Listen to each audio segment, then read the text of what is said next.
শুধুমাত্র একটা secret follow করলে আপনার টক দই হবে পুডিংয়ের মতো চাকা চাকা।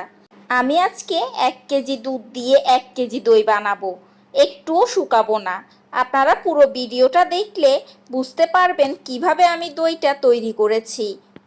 চুলায় 1 কেজি দুধ গরম বসিয়ে দিয়েছি, আর দুধগুলোকে আমি জাস্ট টকবক করে ফুটিয়ে নিব, আর কিছুই করব না।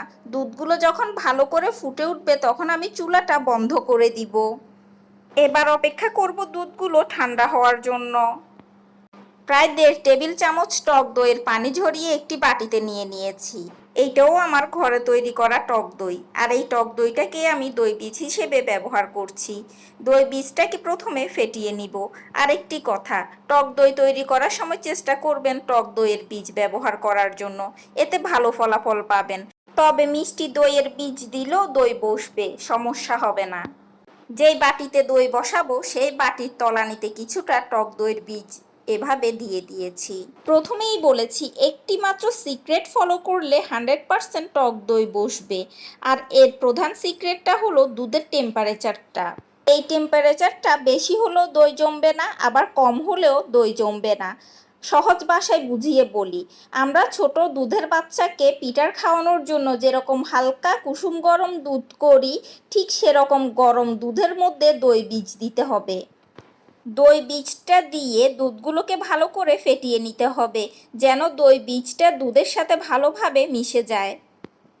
দই বসানোর জন্য রেডি করা বাটিতে দুধগুলো ঢেলে দিব। এই বাটিটা হলো 1 লিটারের। দেখুন আমি 1 লিটার দুধ গরম করেছি, আর 1 লিটার দুধের সম্পূর্ণটাই এই বাটিতে ধরে গিয়েছে। তার মানে আমি কিন্তু একটুও দুধ শুকাইনি।